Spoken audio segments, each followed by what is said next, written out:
Well, hello again, Ricecast family. We are back with another episode of the Ricecast here in sunny Clearwater, Florida. We are at Calvary Church. My name is Anthony Russo. Across from me at the table here is the one, the only, Dr. Pastor Willy Rice. Pastor Willy, how are you today? Yeah, you always sound like you're introducing a wrestling match or something. That's what took me over there for sure. Did you? Okay. That Very was good. who I was channeling. Yeah, well, all right. Calling you out into the ring. I wanted to be suppose. a wrestler when I was a young child. Somebody, who got quoted to me the other day, this guy's telling me a story, and he said, this guy visited me in the hospital, this wrestler. I said, what wrestler? He said, Dusty Rhodes. And I said, my goodness. I've only heard that name from one other person. The great Dusty Rhodes. Dusty Rhodes. The American Dream. Dusty Rhodes. The great American Dream. Pastor Willy, how are you today? Doing fine. It's a good time here at Calvary. Yes, it is. In fact, we've had a great week in our school this week. We had with Spiritual Emphasis Week, kind of right. getting the week kicked off. They had special chapels every day with Shane Pruitt, our guest speaker, who was also at our church last weekend. A lot of people got to hear Shane, and it was a great Sunday. And, we're back in groups meeting on campus, our Bible Study Connection groups.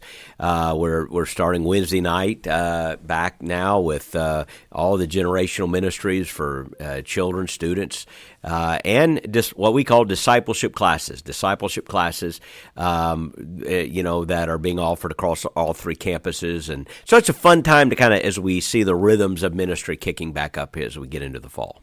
Yeah, it was a really great weekend this last weekend. You mentioned Shane, and you mentioned Spiritual Emphasis Week here at our school.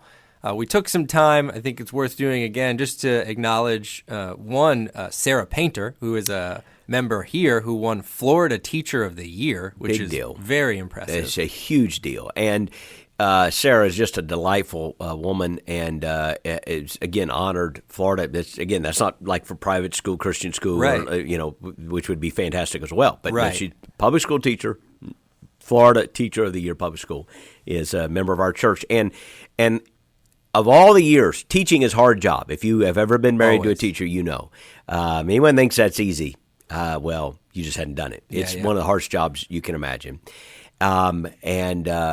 Last year would have been a uniquely difficult job. Yeah.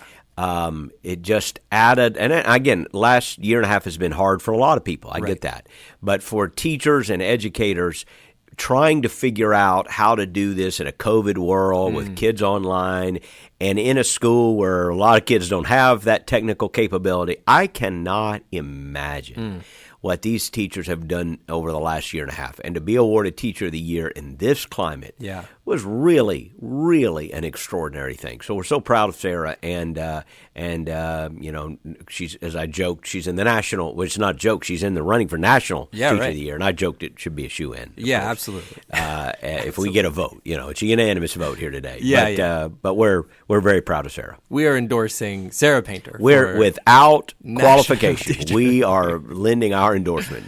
And we're very proud. And all of our teachers. Yes. And Sarah would be the first one to say, most teachers don't get that kind of recognition, but there are many teachers who work heroically and sacrificially, and we applaud all of you.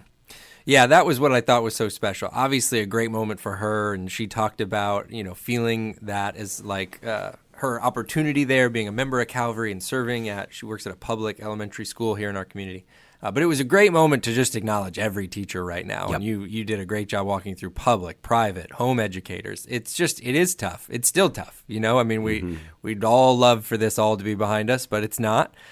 So we're still hearing, I just was talking to a friend in Hillsborough, they're bringing back mask mandates in school. It's so much going on. And so the teachers out there, we love you and we see you. And if you didn't get a chance, you should go back and watch. It was a very special moment. I thought that was a very cool thing we got to do this weekend. And another word, with all these controversies, we don't wade into the, mask mandate, all that. Now, we understand other people are going to decide that besides us here on the podcast.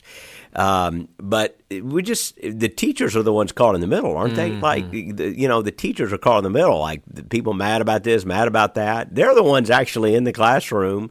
And some of them might have opinions about that, but they're the ones right in the middle of it every day. So just be kind, be patient.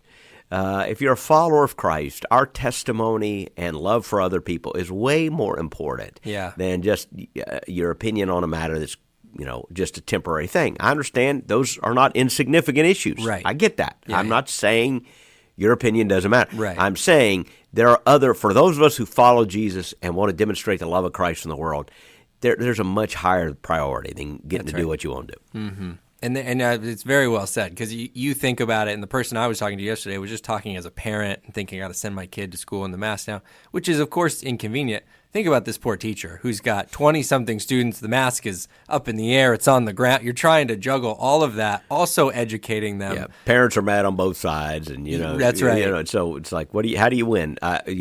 Good for these teachers. We good opportunity to talk about them and to pray. If you're, this is again, if you have a kid in public school, private school, to pray for those teachers and to minister to them and be an encouragement. You may have a great witness simply because your attitude demonstrates Christ's love, compassion, and as we said in the service, also just for our church family to be involved. Our Equip to Send class that we teach once a month equips you to be involved, and one of the things we're doing is we do get involved in our public schools in just serving, just how can we serve you? And what that does is it builds relational bridges that can demonstrate the gospel over time. Would you go as far as to say it builds relationships to bring people to dynamic life in Christ? That's a catchy little phrase. Catchy little phrase. I'm going to jot that down. We'll use that later somewhere. So we also had Shane, like you mentioned. Shane, I wanted to ask you this for the people at home. Maybe a listener tuned in, and we didn't really go into this, so I just thought the podcast would give us some space. Can you talk us through Shane's role with NAM? Because it was a long title. We joked about it. It's such a long title. But the North American Mission Board, again, is our network partnership for North American missions. Really, we do a couple of things through there, three big things. One is our Sin Relief, which is our compassion-based ministry, which, when you hear about things in Haiti and other places, so much happens nationally, Sin Relief. Our Send Network is our church planting arm. And then the other one is evangelism and leadership, working with churches. And Shane works in that area.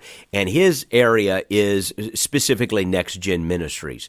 So he was brought in and had pastored a church, had a great local ministry, but now brought in, he's working with youth pastors across the country. In fact, both nights he was here, he was on the phone with I think Monday night he told me there were 300 on the call, mentoring youth pastors, coaching youth pastors. Yes, he's speaking to students, but as he will be the first to tell you, probably the long-term impact is that not just he's doing all kinds of conferences and camps across the country, but he is working with youth pastors, youth leaders, and coaching them and helping network them and just really leaning into next-gen ministry. So it's a big, long title. I don't know what it all is, but he's our next-gen guy in our North American Mission Board network. And I think he spent some time with our team here, right? Yes, he did. It was great to have all three of our student pastors from all three of our campuses, and a shout out to them. Nate McKnight leads that area of ministry, but Matt Gibney up at Eastlake, and Tom Cooney, who's now taking that role here at Clearwater, and Casey Gray, who does that at our Seminole campus. So we had all three of them with Nate and with Ron, who also kind of oversees those. At lunch, and I had to go because I had a meeting, so we had lunch, and, I'm looking at the clock like, guys, I got to go. It's, I had a 1:30, I had to run. And I said, but y'all stay and talk. And they told me that they just stayed another hour and just talked and debriefed. So you just need to know Shane was investing in our leaders and will continue to do that, and a student ministry. So even as we highlight teachers, hey, let's shout out to all next-gen leaders. That's right. Those guys that I've mentioned at our school, Kyle Mullet, Amanda Stanton, are leaning in there. And so we have made a huge investment in next-gen ministry between our school and our church here at Calvary. Yeah. Shane's focus was on, it was a great message. Again, we'll put the link in the podcast info if you want to go back and watch it. A lot of people loved. Great energy, great communicator. You should definitely check it out. But it got me thinking, I want to talk some about kind of intergenerational ministry and reaching the next generation, obviously being a focus, but even just talking about multiple generations interacting here today. But one thing I thought, Pastor, Shane talked a lot about Gen Z. Gen Z would be like the generation that's in high school now, I believe, and maybe early college right now. The generation under myself. I'm a millennial. And Gen Z has some specific words that they use. Pastor, they've got a language, and we got to speak the language of the people if we're going to reach them. It's a little scary. So I thought today I've compiled a list of some Gen Z. This is a PG podcast, right? It's a PG podcast. We're going to maintain or maybe our... a G-rate. I don't know, whatever we are. But... We're going to, well... Okay. On our more controversial episodes, we go into the Aladdin range. Okay. But yeah, I think that Aladdin was PG. So here's some words, some Gen Z lingo. I want you to tell me what you think this means. Okay, so, and we have not briefed this, so I want people to know. Totally blindsiding you with this. Yeah, okay, here we go. Here we go. So I thought maybe we'd warm up a little bit. Okay. So here's one. The word is fam.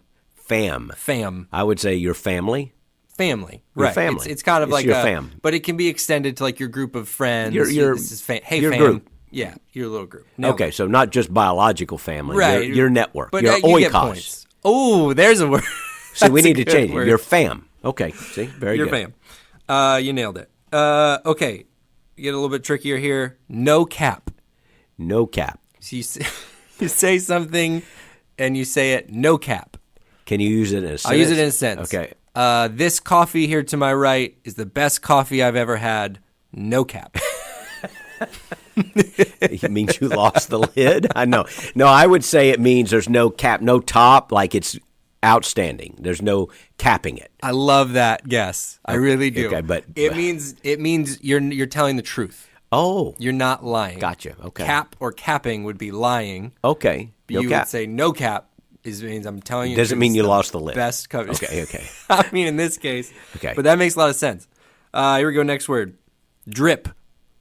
The drip. I'll use it in a sentence. Okay.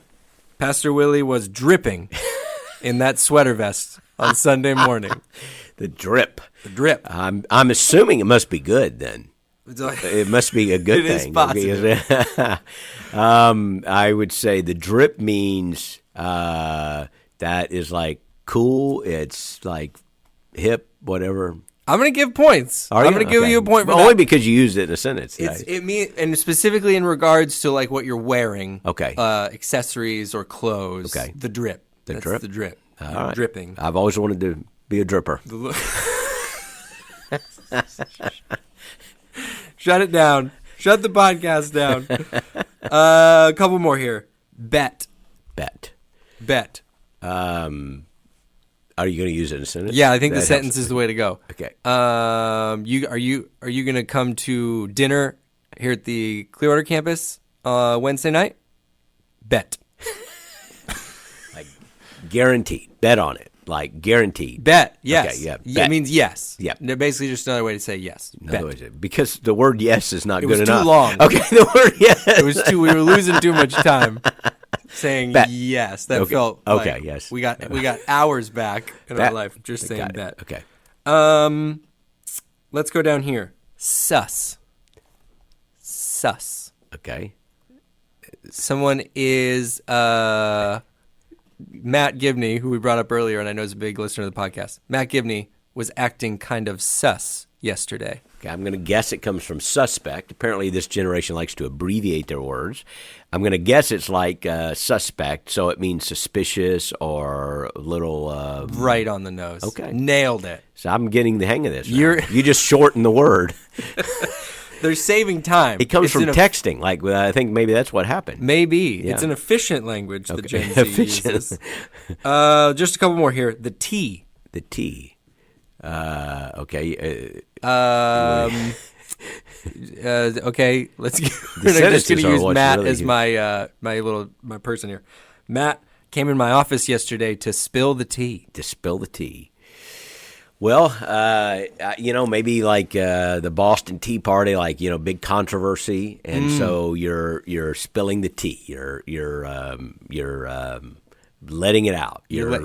Controversy. Yep. Yeah, I'm gonna give you a point for that. The connection to the Boston Tea Party is fantastic. Okay, I don't think that's I'm been made sure that's what they're before. thinking of. Being so proficient at history, I'm sure that's what they must be thinking. It is an abbreviation of the Boston Tea Party. Okay. No, it's like what you're saying. It's gossip. Really, is another word. Spill the tea. You got the tea on a situation. You have the gossip. Is it like QT? Maybe they separated Q from T, and they just because you used to say he's on the QT, right? Didn't you say that? The QT? I'm not familiar with that. No, phrase. maybe that was a baby boomer thing. All right, last one here. You are a stan. Stan. A stan. Like here's a great example. Pastor Willy is a Kenny Rogers stan. Like obviously fan or. Trying to think where that one would have come from. I don't know. A fan, obviously. Fan, essentially, yeah. Like you're a supporter of something. So it could be a couple that you support. You're like, oh, I stan that couple.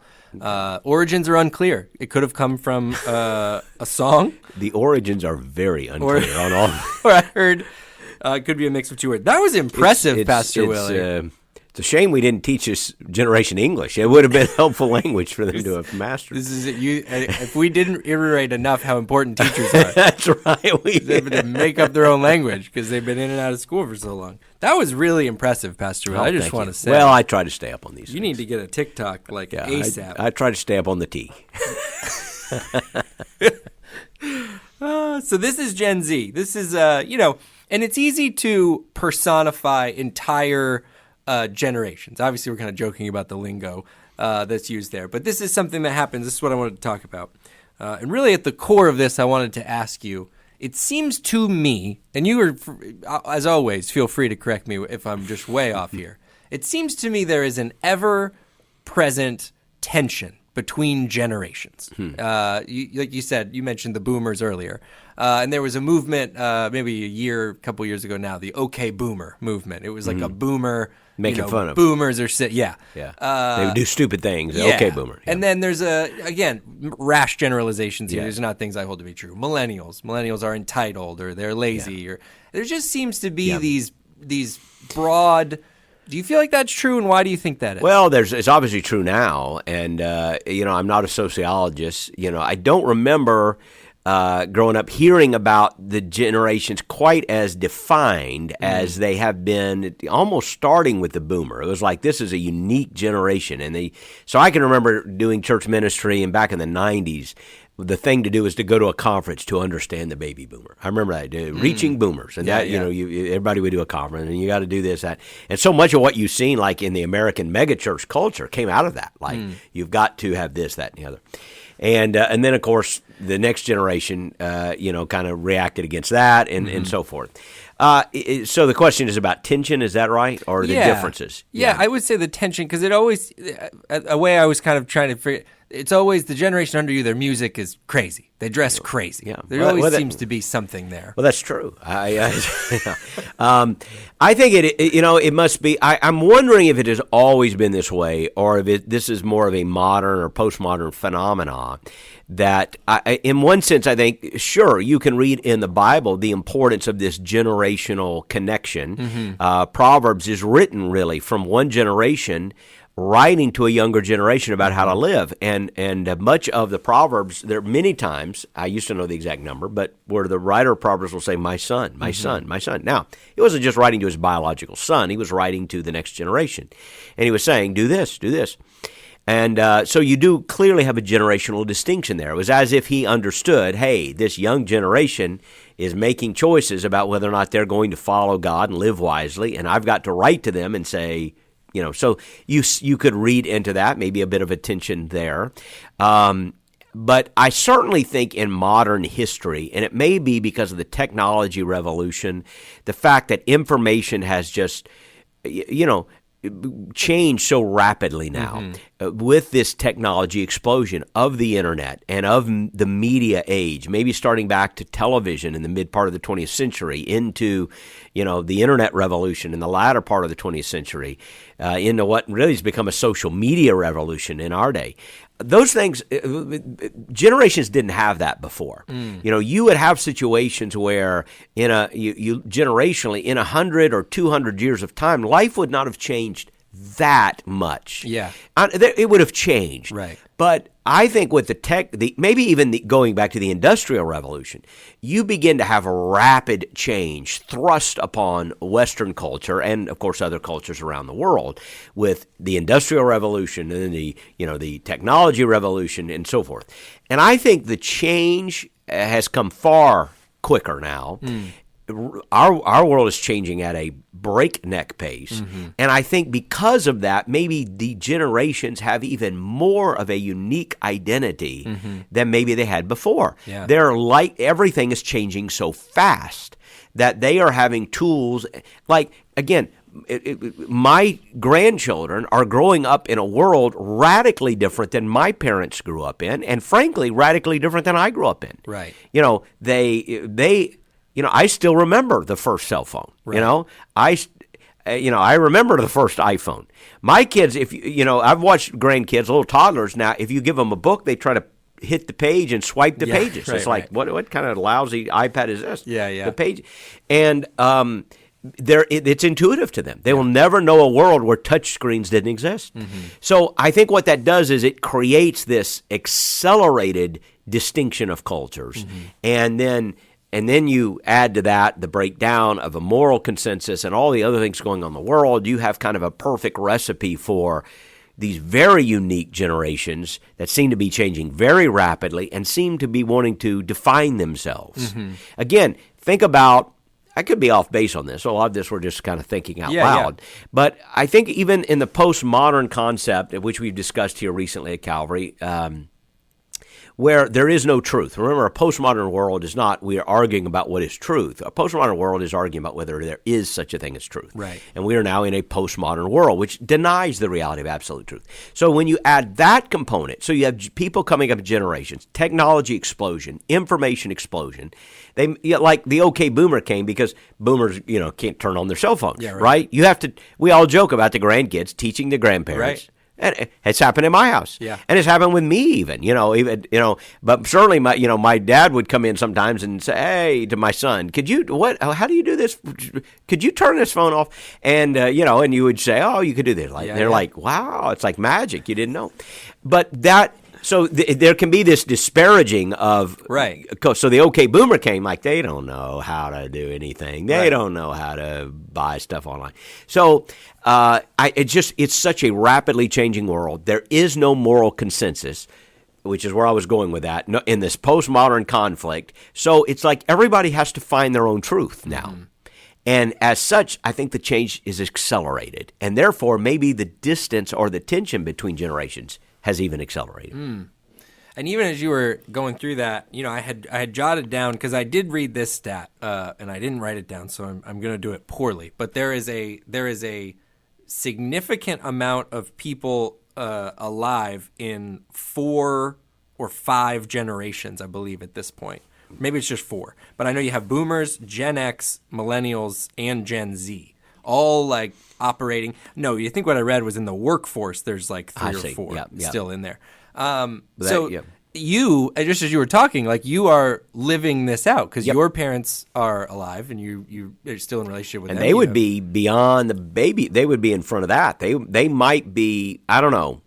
I don't know what you classify. I don't have the because you still have grandparents who kind of that. Sometimes it's called the greatest generation, that post World War II. They wouldn't be in the greatest, but they would have been in that post World War II. Maybe they're in the front end of the baby boom. I don't know, but you got that in the grand. So, but you certainly have all 4 of those generations in workplaces, in churches, and even in families. Right. You're absolutely right. And you're living that because you have your parents, you have your kids, and now your kids have kids. So you kind of are in the... Like, I didn't even know my great-grandparents.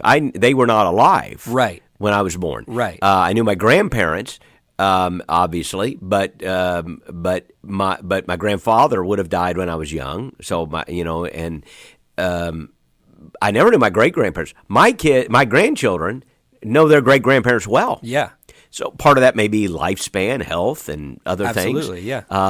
That they know their great-grandparents well, and, we pray for many more years. Yeah. They're aging, but they're still very healthy. So, you do have those generations connecting. So I think the question posed, and I think what some of the things that Shane was bringing up so well is, how do we interact better. And one thing we talk about here on the podcast a lot is, especially as Christians, we want to be leading the way in things like unity and things like love and all of these things that we hold so dear. And it feels like we just mentioned, for lots of reasons. One, I would just add on to that list is marketing. Marketing has gone it's so...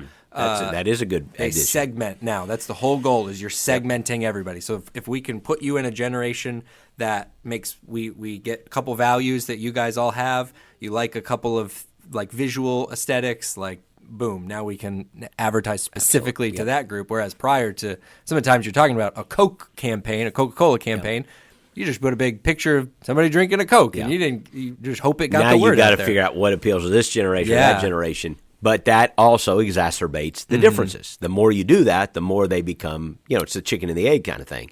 The more you do that, the more they become that, et cetera, et cetera, et cetera. Yeah. So within our families, within our churches, within our communities, how do we do a better job of living this out? How do we connect better? How do we... Well, I think that's the great question, is for the church. For us, it's always going to be about ministry in the church, and understanding that, how can we do generational ministries better in the next 20 years than we did, say, in the last 20 or 40 years. There was a time in the, and I think the key word is connectedness. There was a time, and this was my lifespan, where the thing to do was to separate out the generations. That's right. And I don't think churches always did that. I don't think if you go back in time, that was always done. There may have been a few, like children had their own class or something. But what happened maybe starting in the 70s and really 80s and 90s, maybe it goes back into the 60s. If you study church history, that was kind of the evolution of the modern staffing. It was, I've read some things about Dr. Criswell at Dallas. He was one of the innovators on the church staff. People didn't hire youth pastors and children's leaders. And all of a sudden, this big church starts hiring youth specialists. And like, what? And you didn't have that. You go back, earlier than that, you didn't have that. So in the 70s, 80s, 90s, what you had were churches, hey, they did students who are over here. If you're a student, go to that building. Your children, go to that building. And there were reasons for that. But it kind of morphed and then became almost a caricature of itself until, and I've been saying this now for about 5 or 10 years, we've awakened to a time to where students can come through a church and never feel connected to their church. Right. Because we provided opportunities for them on Sunday morning to go off with other students and not come to a service. They didn't come on Wednesday night. There were very few church activities where the students and the parents were together, maybe 1 or 2 a year. But they then graduate from I think part of the problem is they then graduate from high school, and it's like their church disappears. Their church was a church within a church. They were never connected to the broader church. Right. The pastor was never their pastor. They didn't know the people. They didn't hear the music. Maybe they didn't particularly like the music, but the reality is they never really experienced it. They didn't sit there week in and week out and have moments with God to those songs and to those to that tradition or liturgy. Yeah. And so all of a sudden they're 17. They don't have a church. Yeah. And it's like they got to go join a new church, and then we're surprised they drop out. I think that's a huge, huge problem, and I think. The answer is not to go completely to the other side where we never have unique environments for students or our children. Sure. We do. And I'm glad to be going here this today because it's something I really want to say to our church family and other churches. While we don't want to go to the extreme of never having environments for students, I really believe that what we have to do is lean into this connectedness. We need to lean back into environments where every generation is in the building together. And that is one of the reasons why we've shifted our Sunday morning schedule. And I really haven't addressed this. At some time I will. It's kind of but it's one of the things going on behind the scenes. Is we and I won't go into all the history of how we got where we are, but we were in a schedule where, we had a service and all these groups and service and all these other things. And we began to realize a lot of people are just coming 1 hour, one service, and that meant students were going here, children going there, and there's no moment in which everybody was connected. So we've decided, hey, even though it means having the first service a little earlier at our East Lake campus, it's at 8:30, and maybe the second one a little later, we wanted to create a moment where everybody's connected in their Bible study groups together so that when they go to service together. And right now at our Clearwater Seminole campus, we have 1 hour for the Bible study connection and 1 hour service. We do a few things for children during service, but we're really trying to de-emphasize that. And I'll tell you why. We just think they need to be in the service. Yeah. And you say, well, it's not for them. You know what? We need moments where we are connected across the generations. And I will say this to parents. Your kids need to see you worshiping. They need to see you praying. They need to see you with your Bible open. They need to listen to their pastor. You say, well, it's over their heads. You know what? That's how you learn. How do you think they learned how to talk? Because you went and talked baby talk? Yeah. No, because you talked real talk, grown-up talk. Yeah. Gen Z talk. You said things like stan and fam. And what happened is they learned it. Yeah. You didn't even think they were listening, but they were listening. You know, nobody learns to speak by taking a language class unless you're learning a second or third language. Right. You learned your mother tongue by listening to your mother. Yeah.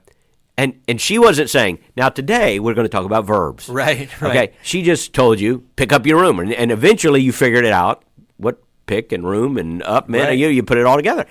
And the point is you learn from generations even when you don't know you're learning. Right. You're learning because you're together. You're communicating together. Right. And I think spiritually we must get to a place where we have cross generations in the room experiencing the same things together. And will there be awkward moments? Yes. Because if you're in an older generation, you probably even like the music we do at Calvary now. You go, that's not exactly the music I would do. Right. You know, and honestly, there's people under our generation going, that's not exactly the way we would do it. And you know what? I get that. We can have fun about those differences. And I know you can't be all things to all people, but I would just say we need churches where we teach our people to be, it's not all about you. And if you sit through some stuff you don't like, big deal. Big deal. And let me tell you, this gets even more complex if you start talking about multicultural and multi-ethnic. Right. And that's a challenge for our churches.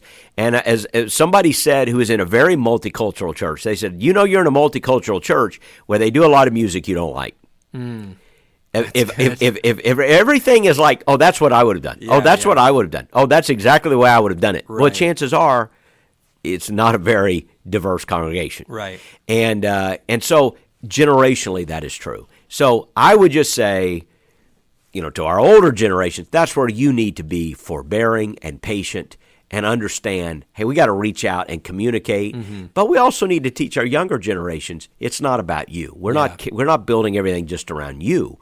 We're building everything around God and His truth, and we will invite you into this conversation with us together. And it's hard to do. It's messy. But I think the key word is connectedness. We've got to have connection points across generations. I asked Shane this. One more thing while it's in my head. I asked Shane this week, and he said, you know, I think the key places, and he mentioned two others, not worship. He said that we need to get this connectedness cross-generationally. He said mission groups, mission trips, and service projects. He said we need people serving across generations, serving together. So you think about all the things we do at church. One of the ways you can connect a 16-year-old and a 56-year-old is they're both serving in the coffee bar, or they're both greeting in the church. Right. And you've got to get the 16-year-old involved in that.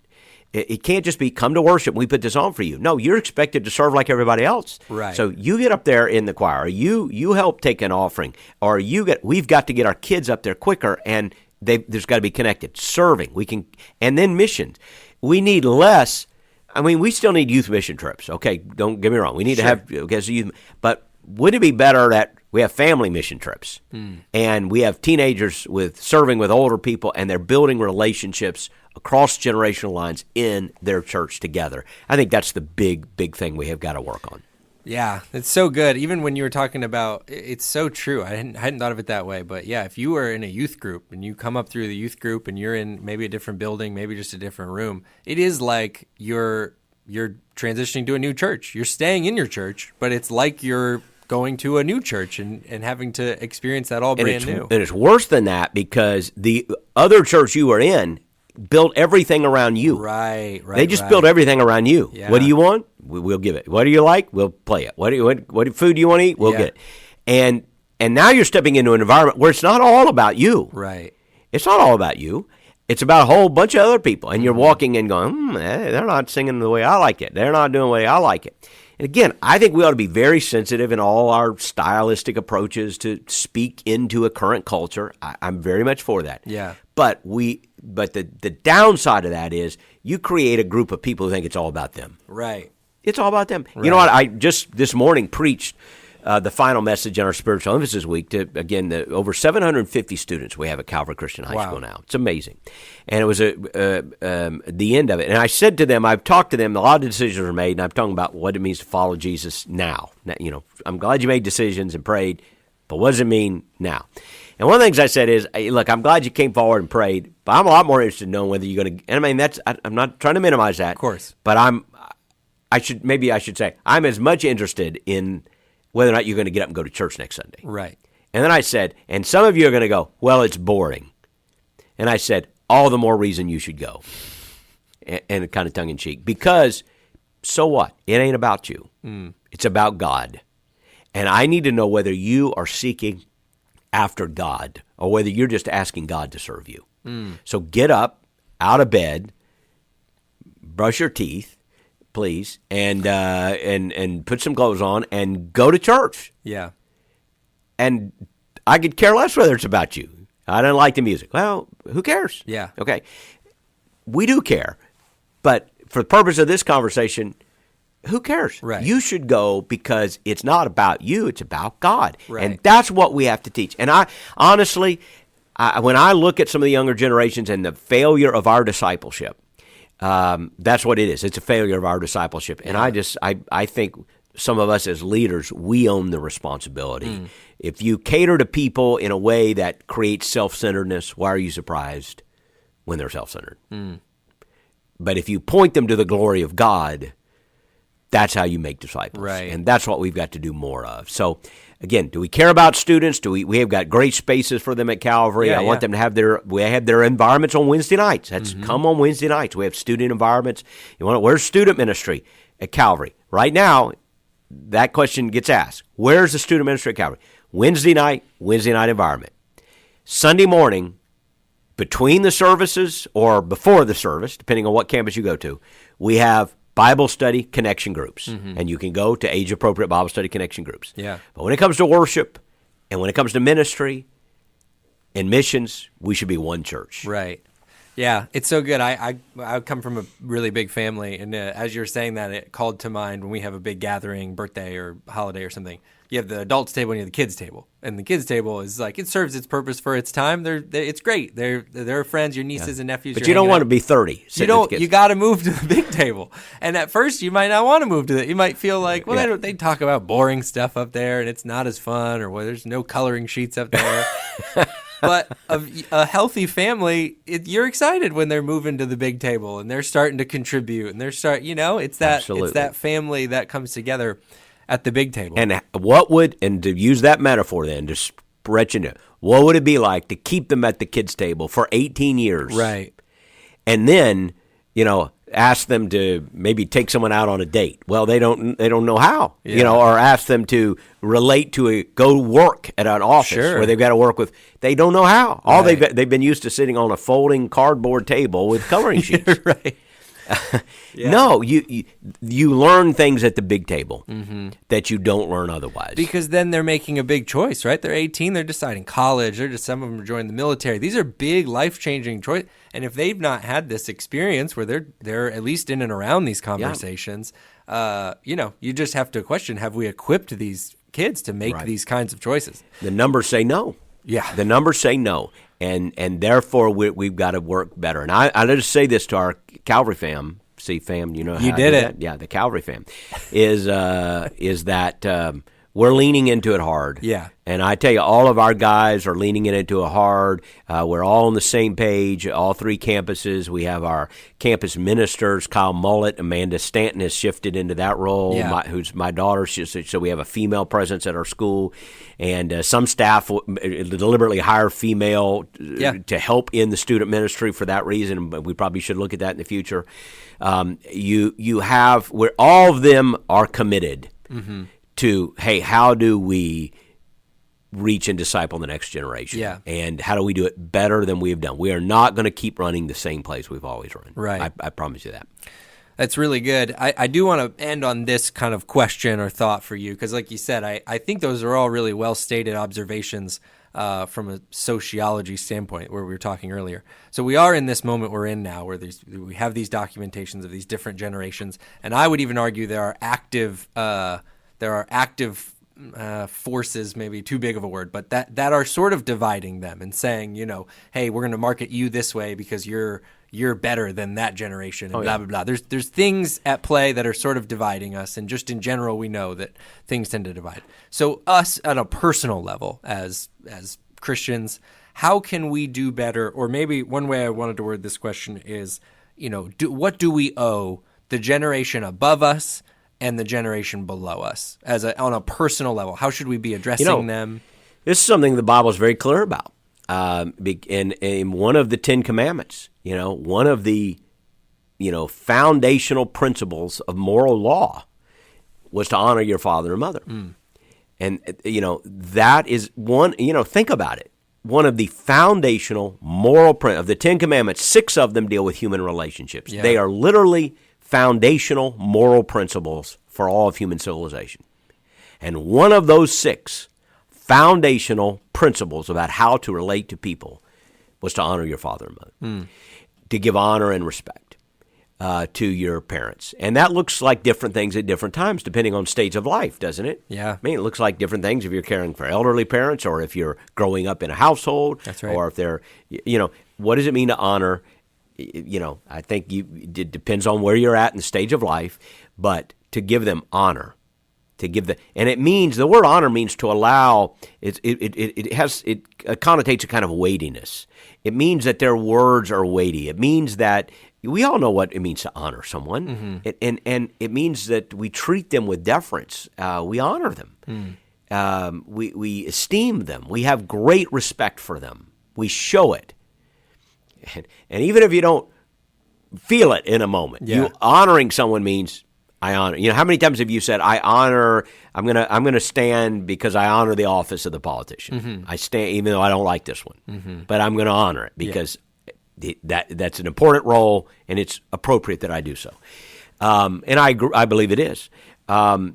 We should honor our parents, our father and mother. So I think that, and I think with the younger generation, God, the New Testament speaks to parents about not provoking them to anger, that we discipline them, but not provoke them to anger, which I think speaks also to respect and honor.